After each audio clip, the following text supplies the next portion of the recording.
Hello dear student, स्वागत है आपका मेरे इस channel A B English classes में। तो बच्चों, आज हम लोग डिस्कस करेंगे यूपी बोर्ड 10th क्लास का पेपर कैसे आता है, क्या पैटर्न रहता है। आज मैं सभी चीज़ें आपको बताऊंगा। तो बच्चों, आपकी जानकारी के लिए बता दूं कि आपका जो पेपर रहता है ये 70 मार्क्स का होता है। 30 मार्क्स आपको इंटरनल कॉलेज से मिलते हैं, जिसमें आपको 28, 29, 30 जैसा भी आपको मिल जाए। लेकिन ये जो रिटन पेपर रहता है ये आपका 70 मार्क्स का होता है। तो बच्चों, ये जो 70 मार्क्स का पेपर रहता है इसको आपको करने के लिए 3 घंटे 15 मिनट का समय मिलता है। तो सबसे पहले बच्चों ये चीज़ देखिएगा कि ये जो पेपर रहता है 2 पार्ट में डिवाइड होता है, part A, part B. Part A में क्या होता है कि आपको 20 क्वेश्चंस मिलेंगे एमसीक्यूज़ में, जिसमें से कुछ क्वेश्चंस आपके लिटरेचर के होंगे, कुछ क्वेश्चंस आपके जनरल इंग्लिश के होंगे यानी ग्रामर के होंगे। तो ये मान के चलिए कि आपका 10 क्वेश्चन ग्रामर का रहेगा और 10 क्वेश्चन आपका लिटरेचर का रहेगा। तो बच्चों, सबसे पहले देखिए कि पार्ट ए जो रहता है इसमें आपको करना क्या है। 20 क्वेश्चन आपके आएंगे और ये जो 20 क्वेश्चन रहते हैं बच्चों, बड़े ध्यानपूर्वक सुनिएगा। ये जो 20 क्वेश्चन रहते हैं ये आपको करने हैं OMR सीट पर। आपको ये क्वेश्चंस पार्ट ए के कॉपी पर नहीं करने हैं। जो भी आपको सीट मिलेगी, जो भी आपको कॉपी मिलेगी, उस पर 20 क्वेश्चन नहीं करने हैं। आपको क्वेश्चन करना है कहाँ पे? पार्ट ए के सारे क्वेश्चंस आपको करने हैं OMR सीट पर। तो बच्चों देखिए कि यहाँ से 1 to 20 तक जितने भी क्वेश्चन रहते हैं ये सारे क्वेश्चन आपको बच्चों करना है कहाँ पे? OMR सीट पे। तो ये जो है 20 क्वेश्चंस आपके हो गए। कहाँ करना है आपको? OMR पर। ध्यान से देखिएगा। उसके बाद शुरू होता है हमारा पार्ट बी। तो बच्चों, पार्ट बी में क्या रहता है कि सबसे पहला क्वेश्चन जो आता है आपका वो आता है पैसेज से। पैसेज में क्या रहेगा कि आपको एक पैसेज दिया होगा और उसमें से क्वेश्चंस दिए होंगे चार क्वेश्चन, क्वेश्चन ए, बी, सी और डी। इनमें से आपको करना क्या है कि 4 क्वेश्चन ये आपके चारों के चारों करने हैं, जिसमें से 3 क्वेश्चंस आपको लिखने पड़ेंगे और चौथा क्वेश्चन आपका बुकेब्स का होता है। तो बच्चों, बुकेब्स का जो भी क्वेश्चन रहेगा वो आपको कभी कभी उसका एंटोनियम पूछ लेते हैं, कभी कभी सिनोनिम पूछ लेते हैं। तो ये सारी चीज़ें कुछ भी आ सकता है उसका।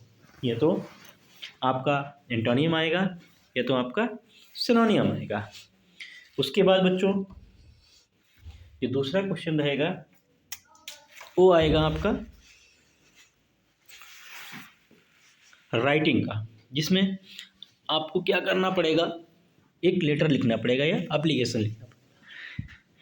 इसमें आपको करना क्या है, जो लेटर है वो नॉर्मली आता है, कभी कभी लीव्स के लिए आ जाता है, कभी कभी आपको प्रिंसिपल को लिखना आएगा। ऐसे बहुत सारे नॉर्मल लेटर आता है, बहुत ज़्यादा टफ नहीं आता है। तो जो दूसरा क्वेश्चन रहेगा वो लेटर या एप्लीकेशन का रहेगा, आपका 4 नंबर का होएगा। इसे अच्छे से कर लीजिएगा। और बाकी रही बात, इसमें क्या रहता है कि आपको लेटर का पैटर्न पता होना चाहिए। लेटर का पैटर्न सही है तो आपको पूरे मार्क्स मिलते हैं। उसके बाद क्वेश्चन नंबर जो है आपका 3 आता है। इसमें क्या लिखना रहता है, आपको एक आर्टिकल लिखना रहता है 80 से 100 शब्दों में। ये 6 नंबर का होता है बच्चों। और आर्टिकल के लिए मैंने एक अलग से वीडियो बनाया है, उसको देख लीजिएगा। और आर्टिकल में एक चीज़ देखिएगा बच्चों, थोड़े से पॉइंट्स दिए रहते हैं। जैसे कि ये जो आर्टिकल दिया है advantage and disadvantage of internet, इसमें जो भी ये पॉइंट्स दिए हैं ये आपका हेडिंग का काम करते हैं।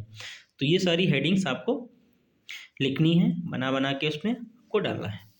और बच्चों ध्यान रखिएगा कि कभी भी अगर आपको आर्टिकल नहीं आता है तो जितना आपको आर्टिकल आता है उतना लिखिएगा। ऐसा नहीं करना कि आप पैसेज से लिखें और पैसेज से लिखा हुआ आर्टिकल जो भी रहता है उसमें आपको 0 मार्क्स मिलता है। अगर आपको नहीं पता है, आपको वो आर्टिकल नहीं आता, तो आप दूसरा आर्टिकल लिख लीजिए जो भी आपने याद किया है, लेकिन कभी भी पैसेज से कोई आंसर मत लिखना। उसके बाद अगला पोर्शन बच्चों आता है हमारा ग्रामर का। इसमें क्या रहेगा, पहला क्वेश्चन आपको रहेगा डायरेक्ट इनडायरेक्ट से आपको बनाना है। दूसरा क्वेश्चन आपका जो है पैसिव वॉइस का रहता है, वह भी आपको बनाना है। तीसरा क्वेश्चन में क्या करना है, पंक्चुएशन भरनी है, पंक्चुएट करना है।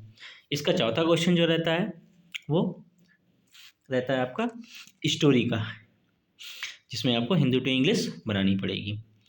उसके बाद बच्चों पांचवा क्वेश्चन जो रहता है वो आपका शॉर्ट आंसर्स का रहता है। इसमें 2 क्वेश्चंस आपको करने पड़ेंगे और हर एक क्वेश्चन में आपको और करके दूसरा क्वेश्चन मिल जाएगा। यानी कि क्वेश्चन ए में 2 क्वेश्चन हैं, उनमें से कोई एक करना है।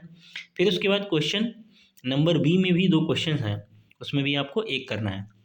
उसके बाद बच्चों छठा क्वेश्चन जो आएगा उसमें क्या करना है, आपको एक लॉन्ग आंसर लिखना है, कोई एक लिखना है, चाहे ए वाला लिखिएगा चाहे बी वाला लिखिएगा। उसके बाद बच्चों सातवां क्वेश्चन जो आता है वो आपका आएगा पोइट्री से। तो पोइट्री में क्या करना है, आपको सातवां क्वेश्चन लिखना नहीं है, आप क्या करिएगा 4 लाइन की एक पोएम याद कर लीजिएगा जो कि आपके सिलेबस में हो, और वही 4 लाइन्स आपको क्या करना है, लिख देना है। उसके बाद आठवां क्वेश्चन जो रहेगा आपका बच्चों सेंट्रल आइडिया का आता है, उसमें आप एक सेंट्रल आइडिया लिखिएगा अच्छे से। 3 ऑप्शन आपको मिलेंगे, 3 में से कोई एक करना है। उसके बाद जो 9वां क्वेश्चन रहेगा वो आपका रहता है सप्लीमेंट्री से। सप्लीमेंट्री में आपको करना क्या है कि कोई एक शॉर्ट आंसर लिखना है। उसके बाद 10वां क्वेश्चन बच्चों रहेगा जो कि है सप्लीमेंट्री से ही, जो कि एक लॉन्ग आंसर रहता है। इसमें भी 2 ऑप्शन मिलेंगे आपको, कोई एक कर लीजिएगा। तो ठीक है बच्चों, कुछ इस तरीके से आपको सारे क्वेश्चंस करने हैं। थैंक यू सो मच, मिलते हैं नेक्स्ट वीडियो में।